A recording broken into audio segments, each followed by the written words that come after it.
సుమన్ టీవీలో మీ business promotions కోసం ఈ కింది నెంబర్ను సంప్రదించగలరు.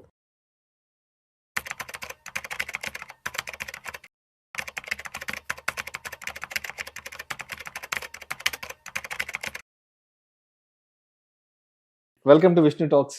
థ్యాంక్ యూ అండి. సో గిరిబాబు గారు, లాస్ట్ 5-6 ఇయర్స్గా మ్యూచువల్ ఫండ్స్ క్రియేట్ చేసిన బజ్ ఏంటో చూసాం. సో మ్యూచువల్ ఫండ్స్కి సంబంధించిన అవేర్నెస్, ఎడ్యుకేషను చాలా ఇక్కడ కూర్చొని మనం కూడా విపరీతంగా ఇచ్చాం. అవును. అండ్ పబ్లిక్ కూడా అదే స్థాయిలో మ్యూచువల్ ఫండ్ ఇన్వెస్ట్మెంట్స్ చేశారు అండ్ మంచి రిటర్న్స్ కూడా రాబట్టుకోగలిగారు. సో ఇదంతా ఇప్పుడు గతం అయిపోయింది. అంటే ఇదంతా ఇప్పుడు గతంలాగా మాట్లాడుకోవాలి. ఎందుకంటే ఈ మధ్య లాస్ట్ ఒక 6-7 మంత్స్ నుంచి మ్యూచువల్ ఫండ్కి ఆల్టర్నేటివ్గా మరొక కొత్త ఇన్వెస్ట్మెంట్ రెవెన్యూ వచ్చేసింది. తెలుసు కదా, SIF, స్పెషలైజ్డ్ ఇన్వెస్ట్మెంట్ ఫండ్. ఇక్కడ నుంచి ప్రతి ఒక్కరూ కూడా SIFలోకి ఎంటర్ కాబోతున్నారు. SIF కనుక పూర్తి స్థాయిలో మార్కెట్ని కనుక ఆక్యుపై చేసేస్తే మ్యూచువల్ ఫండ్ మార్కెట్ అనేది కంప్లీట్గా డౌన్ అయిపోతుంది. ఇక రాబోయేదంతా కూడా SIFకి సంబంధించినటువంటి వేవ్ కొనసాగబోతుంది అంటూ కూడా సోషల్ మీడియాలో విపరీతంగా ఆ బజ్కి సంబంధించినటువంటి వీడియోస్ వస్తున్నాయి. చాలా మంది వీడియోస్ క్రియేట్ చేస్తున్నారు, మాట్లాడుతున్నారు. కనుక అంటే నిజంగా SIF కనుక పూర్తి స్థాయిలో మార్కెట్లో ఆక్యుపెన్సీ కనుక చేస్తే మరి మ్యూచువల్ ఫండ్ ఇన్వెస్ట్మెంట్స్ అనేవి వెనక్కి అంటే మ్యూచువల్ ఫండ్ మార్కెట్ బజ్ తగ్గిపోతుంది అంటారా? ఏంటి అసలు SIFలో ఉన్న ప్రత్యేకత ఏంటి? ఎందుకు దీన్ని ఒక ఆల్టర్నేటివ్ ఇన్వెస్ట్మెంట్గా తీసుకోవచ్చు అంటారు మ్యూచువల్ ఫండ్స్తో కంపేర్ చేసుకుంటే? So what makes the difference? Okay, నేను కూడా చాలా చూసానండి.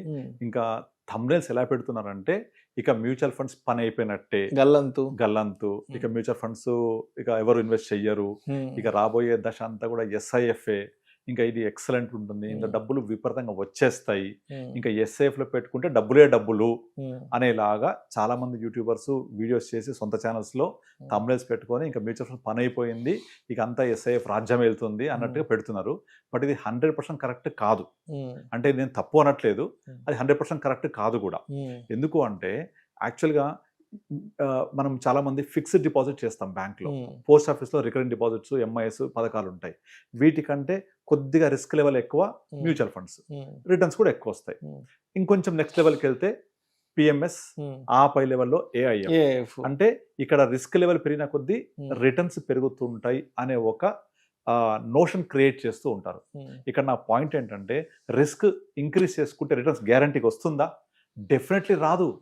అంటే ఇప్పుడు మామూలుగా FD అనేది పోస్ట్ ఆఫీసు, బ్యాంకులో చేస్తే సేఫెస్ట్ ఇన్వెస్ట్మెంట్, డబ్బులు భద్రంగా ఉంటాయి, ఎక్కడికి పోవు, ఉంటుంది. కొద్దిగా ఒక అడుగు ముందుకేసి మ్యూచువల్ ఫండ్స్ ఇన్వెస్ట్ చేస్తే కొద్దిగా రిస్క్ లెవెల్ పెరుగుద్ది, at the same time return potential కూడా పెరుగుతుంది. అంత మాత్రాన ఇక మ్యూచువల్ ఫండ్సే రాజ్యం వెళ్ళిపోతే FD లెవెల్ చేయరనేది కాదు కదా. FDస్కుండే విలువ ఎప్పటికీ ఉంటుంది. ఇంకా చెప్పాలంటే ఇండియాలో హైయెస్ట్ నెంబర్ ఆఫ్ ఉన్నాయి ఇన్వెస్ట్మెంట్స్ ఉన్నాయి FDలోనే. తర్వాతే FDs వచ్చి 250 లక్షల కోట్లు ఉంటే మ్యూచువల్ ఫండ్స్లో 70 లక్షల కోట్లు, అందులో ఈక్విటీ వచ్చేసి ఒక 30 లక్షల కోట్లు అయితే డెట్ 40 లక్షల కోట్లు ఇక్కడికి అయిపోయింది. దీని పైకి వచ్చేసి PMS ఎంత? 50 lakhs మినిమం ఇన్వెస్ట్మెంట్. అది direct investment into stock market through a demat account which is operated by the PMS organization. అదొక లెవెల్. ఇక్కడ రిస్క్ పెరిగిందా direct stock market, return potential పెరుగుద్ది. అంత మాత్రాన ఇంకా మీకు PMS పెడితే డబ్బులు వచ్చేస్తాయి అని చెప్పేస్తున్నారు. తప్పు కదా అది. రిస్క్ పెరిగితే మాత్రం ఇమీడియట్లీ గ్యారంటీగా రిటర్న్స్ వస్తాయని ఎక్కడా ఉండదు. ఇంకా PMS తర్వాత AIF, అగైన్ 1 crore ఇన్వెస్ట్మెంట్, దాంట్లో ఉండే రిస్క్ దానికి ఉంటుంది. అగైన్ వాలటాలిటీ ఎక్కువ ఉంది. ఇక్కడ రిస్క్ అనే పదం వాడడంలో నా ఉద్దేశం ఏంటంటే వాలటాలిటీ అని అర్థం అది. ఓకే, సో సపోజ్ రిస్క్ పెంచుకుంటే రిటర్న్స్ రావు అనడానికి ఒక ఎగ్జాంపుల్ చెప్తాను. ఇప్పుడు నార్మల్గా చాలా మంది మనీ లెండింగ్ చేస్తుంటారు రూరల్లో అక్కడ ఇక్కడ. ఆ మనీ లెండింగ్ చేసినప్పుడు రిస్క్ చాలా ఎక్కువ ఉంటుందిగా. అంటే అంత మాత్రాన వాళ్ళకి ఎప్పుడు మనీ లెండింగ్లో 2 రూపాయల వడ్డీ, 3 రూపాయల వడ్డీ ఇస్తే డబ్బులు వచ్చేస్తూ ఉంటాయా? ఎగ్గొట్టే వాళ్ళు లేరా? బోల్డ్ మంది ఎగ్గొడతారు. నష్టపోయే వాళ్ళు చాలా మంది ఉన్నారు. ఆ తీసుకున్న వాడికంటే నష్టపోయిన వాళ్ళే బోల్డ్ మంది ఉన్నారు. అండ్ ఎవరిని అడిగినా సరే వడ్డీ వ్యాపారం అనేది చాలా నష్టంతో కూడుకున్నది, వద్దు అనే చెప్తూ ఉంటారు.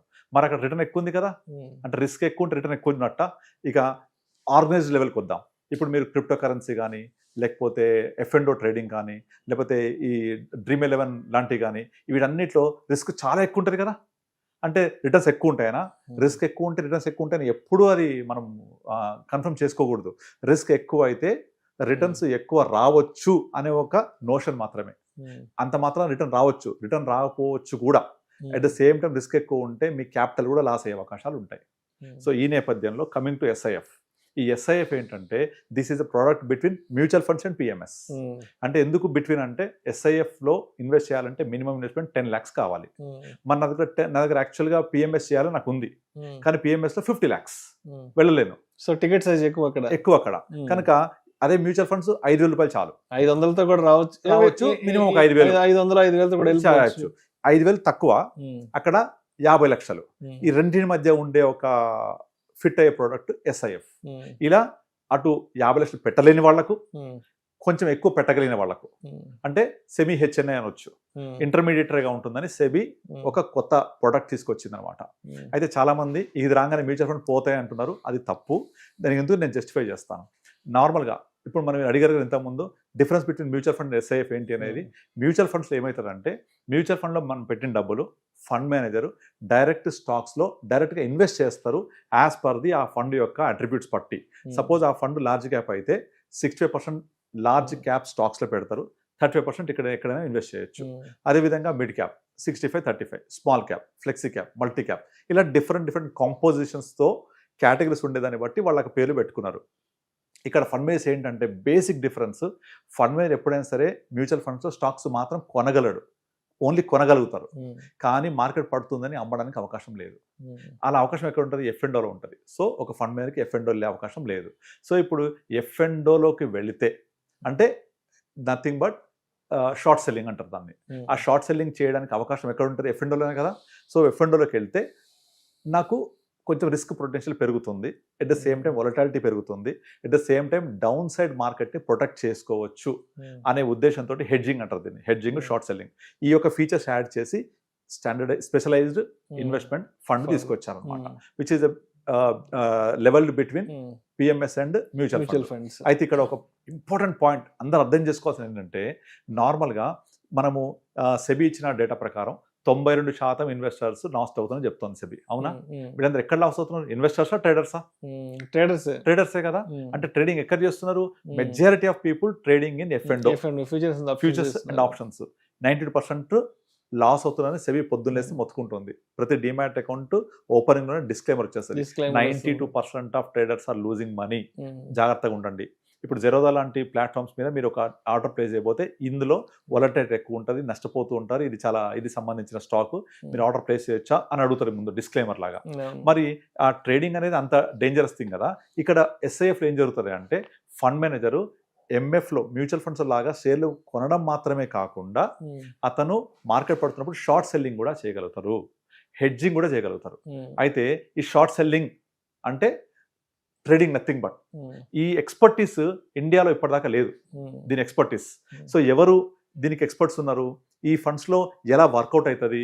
ఒక ఇండివిజువల్ ట్రేడర్గా నేను చేసేది వేరు, ఒక బల్క్ అమౌంట్లో పెద్ద పెద్ద మొత్తాల్లో మార్కెట్ పడుతున్నప్పుడు దాన్ని ఎగ్జాక్ట్లీ షార్ట్ సెల్లింగ్ చేసి ఆ డౌన్ ఫాల్ మార్కెట్ని పట్టుకోవడంలో ఉన్న నిష్ణాత ఏంటి ఎవరికి తెలియదు ఇది.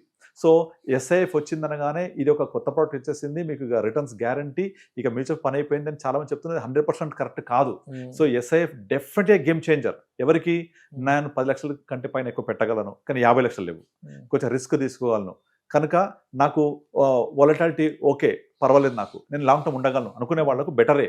కానీ ఇది వచ్చి గట్టిగా 4 రోజులు కాలే. ఒక్క ఫండ్ కూడా దీనికి మనకి ఇప్పుడు ఉన్నాయి మార్కెట్లో 3 ఫండ్స్ ఉన్నాయి. ఒకటి SBI balance fund, 2 quant, 2 funds equity వచ్చింది, ఒకటి ఎడల్వేస్ వచ్చింది. అయితే ఈ ఎస్ఐఎఫ్లో 3 రకాల కేటగిరీస్ ఉన్నాయి. ఒకటేమో ఈక్విటీ, 2 డెట్, 3 హైబ్రిడ్. సెబీ ఏం చేసిందంటే ప్రతి ఒక్క కంపెనీకి 7 ఫండ్సే ఇచ్చింది పర్మిషన్. 7లో 3 ఈక్విటీ, ఆ 3 ఈక్విటీలో ఒకటి లార్జ్ క్యాప్, అంటే నథింగ్ బట్ ఫ్లెక్సీ క్యాప్, దాని పేరు లార్జ్ క్యాప్ లాగా ఉంటుంది, ఫ్లెక్సీ క్యాప్ అది. 2 మిడ్ అండ్ స్మాల్ క్యాప్, దీని పేర్లు మళ్ళీ వేరే ఉన్నాయి, తర్వాత చెప్తాను నేను.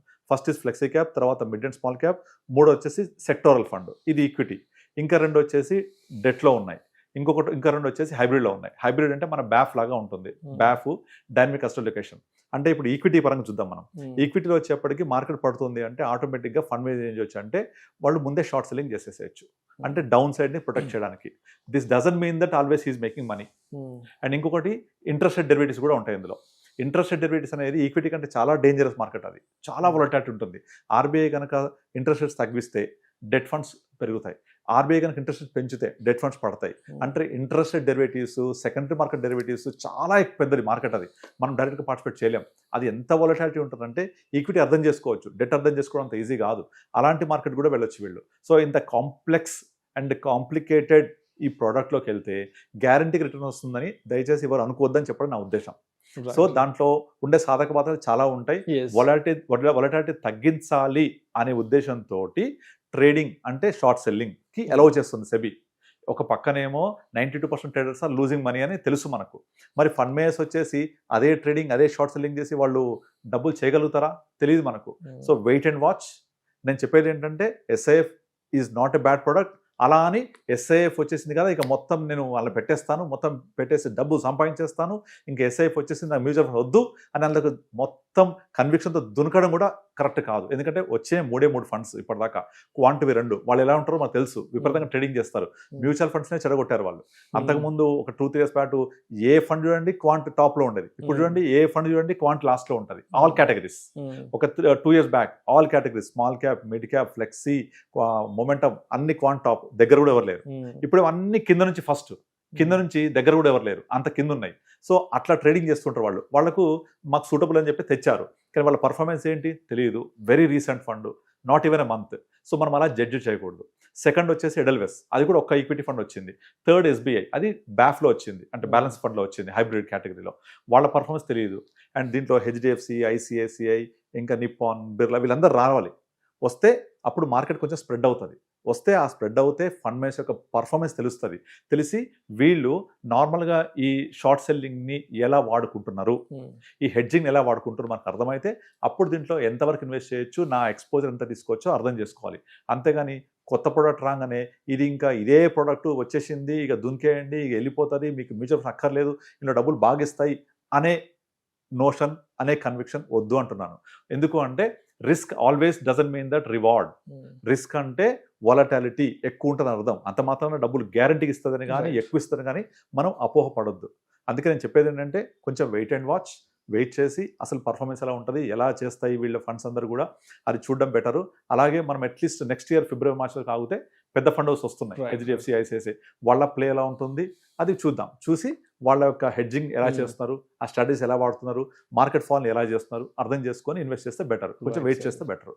సో మొత్తానికి SIF కనుక కంప్లీట్ మార్కెట్ని అంటే ఆక్యుపై చేయగలిగితే ఇక్కడ మ్యూచువల్ ఫండ్స్ కి వచ్చే నష్టం మునిగిపోయేదంటే ఏమి లేదు. సింపుల్ తేడా అండి. మ్యూచువల్ ఫండ్స్ ఏమో ఫండ్ మేనేజర్స్ స్టాక్స్ కొంటూ పోతారు, అక్కడ కొండంతో పాటుగా అమ్మడం కూడా జరుగుతుంది. మరి ఇప్పుడు తెలియదుగా మనకు అది ఎలా చేస్తారు.